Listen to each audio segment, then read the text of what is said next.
Hello my dear student, welcome to Excellent Study Center Educational Channel। तो student अभी मैं regular आप लोग के लिए वीडियोस ला रहा हूं। आपको पता है कि क्लास 9 की history chapter 1 Nazism and their rise of Hitler का पार्ट 1 मैंने आपको पहले दे रखा है। आज मैं पार्ट 2 की बात करने वाला। पार्ट 2 का जो टॉपिक है स्टूडेंट, वो आपका टॉपिक है control over people by Nazi state. यानी जो नाजी स्टेट था वो अपने पीपुल्स को किस आइडियोलॉजी पे कंट्रोल करने की कोशिश किए थे और वो सक्सेस भी रहे थे बहुत हद तक। वो कौन कौन से पॉइंट्स स्टूडेंट इस पे बनते हैं ताकि आप एग्जाम में उसको लिख सको और अच्छे मार्क्स को अचीव कर सको, वो सारे पॉइंट्स का डिस्कशन यहाँ हम स्टूडेंट्स करने वाले हैं। तो सबसे पहला पॉइंट है student, change of mind of youth. यानी जो यंग पर्सन है, जो यंगेस्ट पर्सन है, उनके माइंड को इस तरह से चेंज किया गया ताकि वो फैन बने नाजिज्म पार्टी के और उनको अपना सपोर्ट दे। ये सारी चीजें जब मैं नोट्स क्लियर करूंगा तो वहां पे मैं इसकी पूरी व्याख्या करूंगा। सिर्फ यहाँ पे मैं इंट्रो में आपको मैं कुछ पॉइंट्स को मैं बता रहा हूँ। ओके स्टूडेंट्स, इसी तरह से दूसरा पॉइंट आपके लिए आ जाता है स्कूल चाइल्ड कंडीशनिंग। यानी जो चाइल्ड हैं जो कि स्कूल में है, उनके भी माइंड को इस तरह से सेटअप किया गया ताकि वो बचपन से ही नाजिज्म के फॉलोअर्स बने रहें। ओके स्टूडेंट्स, तीसरा पॉइंट इसी तरह से आता है स्पोर्ट्स एक्टिविटीज। स्पोर्ट्स एक्टिविटीज में क्या आ जाएंगे, थोड़ा अजीब रकम। ये पॉइंट्स क्या हुआ, स्पोर्ट्स एक्टिविटीज की नाजिज्म स्टेट जो है वो कंट्रोल पीपुल में कैसे करेगा, पीपुल को कंट्रोल करने के लिए स्पोर्ट्स में क्या होगा, ऐसा है स्टूडेंट्स। उन्होंने क्या किया, उन्होंने बहुत ज्यादा दिमाग लगाया ताकि वो पूरी तरह से अपनी सत्ता को बढ़ाते चला जाए। लेवेनस्ट्रॉम जो थे उनकी आइडियोलॉजी को फॉलो करते हुए। तो हुआ कुछ यूं कि स्पोर्ट्स एक्टिविटीज में ऐसे एक्टिविटीज को, ऐसे स्पोर्ट्स को उन्होंने समाहित किया जैसे कि वायलेंस वाले, एग्रेशन वाले, AGRESSION, यानी कि आक्रामक यानी हिंसात्मक और आक्रामक वाले जितने स्पोर्ट्स है जैसे कि कुश्ती, कबड्डी, ये सारी चीजें जो है, तो इस तरह के खेलों को वो ज्यादा बढ़ावा दिया जिसमें कि वायलेंस और एग्रेशन जैसी चीजें आती हों। तो ये आपका स्पोर्ट्स एक्टिविटीज था। और जब नोट्स में आओगे स्पोर्ट्स एक्टिविटीज और दीगर जो और भी पॉइंट्स हैं उसके मैं और भी अच्छा से मैं व्याख्या वहां करूंगा। यहाँ पे सिर्फ और सिर्फ इंडिकेशन मार्क। तो चौथा पॉइंट आ जाता है conditioning of the girl child. मतलब क्या हुआ, यानी जो गर्ल्स थी उनके भी माइंड को ऐसा सेटअप किया गया, चेंज किया गया कि तुम्हें अगर चाइल्ड को बर्न देना है तो तुम्हें ब्लड आर्यन वाले बच्चों को ही, ओके समझ गए भैया, यानी ब्लड आर्यन वाले बच्चे को ही जन्म देना है। पांचवा पॉइंट है डिस्क्रिमिनेशन ऑफ मदर। याद रखिए, फिफ्थ पॉइंट में है डिस्क्रिमिनेशन ऑफ मदर। यानी मदर के साथ भी सोचो स्टूडेंट जरा कि मदर के साथ भी यानी माओ के साथ भी डिस्क्रिमिनेशन किया गया। जो आर्य वंश के हैं, जो आर्यन समाज से ताल्लुक रखती हैं, उनको सुपेरियर और बाकी को सबको इंफीरियर करार दे दिया गया।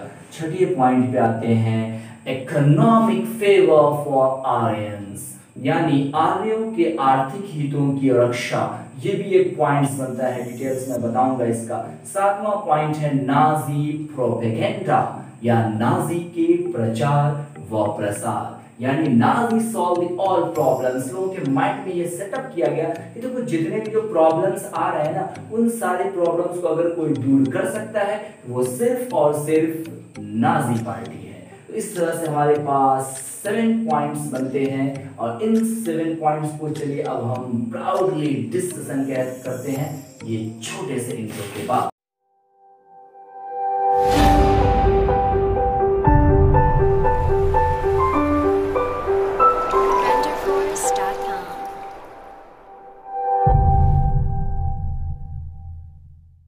ओके डियर माय स्टूडेंट, तो ग्राफ से आपको समझ में आ गया होगा, ये मैंने आपको पहले भी बता रखा है कि आपके चैप्टर का नाम है Nazism and the rise of Hitler.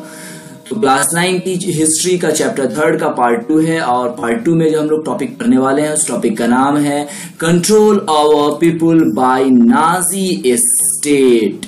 तो नाजी स्टेट के द्वारा लोगों को किस तरह से कंट्रोल किया गया, उनकी क्या आइडियोलॉजी थी इस कंट्रोल करने के लिए, वही सारी चीजें यहाँ हम देखने वाले हैं। तो आइए शुरू करते हैं।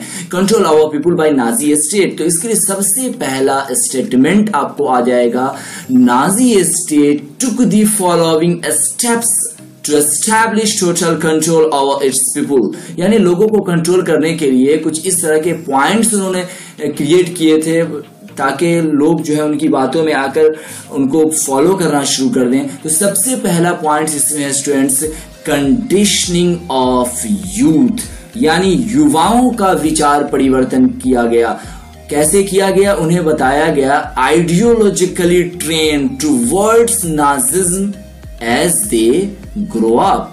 कहने का मतलब यह है कि उन्हें आइडियोलॉजिकली ट्रेंड का सेंस होता है स्टूडेंट, वैचारिक प्रशिक्षण, यानी आइडियोलॉजिकली उन्हें ट्रेंड किया गया, वैचारिक प्रशिक्षण दिए गए नासीवाद की ओर बढ़ने के लिए और उन्हें इसके लिए प्रेरित किया गया। यानी यूथ को कहा गया कि देखो भाई, नासीवाद है तो आप हो, आपके फ्यूचर्स को हमें सेव करना है और आपको हमें नौकरियां देनी है। तो इस तरह की चीजों से उन्होंने जो यंगेस्ट पर्सन थे उसे नाजी स्टेट कंट्रोल किया। पहला पॉइंट तो ये हो गया। दूसरा पॉइंट ये कहता है स्कूल चाइल्ड कंडीशनिंग। क्या मतलब है? यानी कि स्कूल में चाइल्ड को, बच्चों को भी, स्टूडेंट्स को भी क्या किया जाने लगा? उसे कंट्रोल किया जाने लगा। क्यों? क्योंकि वो नाजी स्टेट के प्रति वफादारी की नजर रखे। तो क्या हुआ इसमें, कैसे किया गया वो भी देख लेते हैं। क्योंकि यहाँ हम लोग जब नोट्स देख रहे हैं तो नोट्स देखने का मात्र यही कारण है कि डिस्क्रिप्शन देख रहे हैं ताकि एग्जाम में अगर इससे क्वेश्चन आए और आता है तो वो किस तरह से हम लिखें। तो स्कूल चाइल्ड कंडीशनिंग में सबसे पहला पॉइंट है student, specialized textbook published, यानी उनके लिए जो है ना बुक, स्पेशल टाइप की न्यू प्रकाशन की बुकें पब्लिश्ड की गई और उसमें नासीवाद के बारे में पढ़ाया जाने लगा। यानी नए पाठ्यक्रम के अनुरूप पुस्तकें तैयार करवाई गई और उन्हें कहा गया हेट जीसस, यानी कि जीसस क्राइस्ट एंड ओवरशिप हिटलर। क्या मतलब हुआ? घृणा करना ईसाइयों से, यहूदियों से, और वर्शिप दोस्ती या फिर उसकी वफादारी, अगर और बढ़ के कहा जाए तो एक तरह से उसकी पूजा हिटलर की जाए, यानी हिटलर को फॉलो किया जाए और जीसस क्राइस्ट को इग्नोर किया जाए, बल्कि उससे हेट किया जाए, घृणा किया जाए, नफरत किया जाए।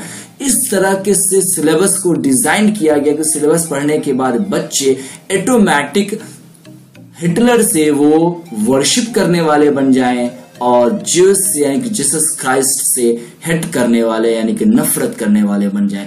इस तरह से उनके सिलेबस को डिजाइन किया गया।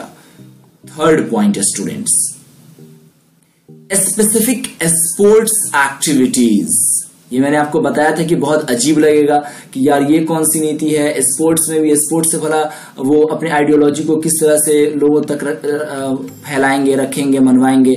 तो ऐसा है स्टूडेंट्स, वो काफी नो डाउट के ताकत के साथ साथ उनके माइंड का भी ताकत बहुत ही स्ट्रांग था हिटलर का। वो एक से एक आइडियोलॉजी लेके आ रहे थे, वो भले वो खतरनाक आइडियोलॉजी थी लेकिन उनके लिए तो बेहतर साबित हुआ अंततः। लेकिन गलत का परिणाम गलत ही होता है, तो उनका इनके साथ भी हुआ। वहां तक हम आने वाले हैं, प्लीज पेशेंस रखें, वीडियो को अंत तक देखें, एक एक चीज आपको मैं क्लियर करते चला जाऊंगा इस पार्ट, फिर next part and and chapter. Okay students, तो स्पेसिफिक स्पोर्ट्स एक्टिविटीज में क्या होता है, all those sports activities which are promoted spread the violence and aggression among children।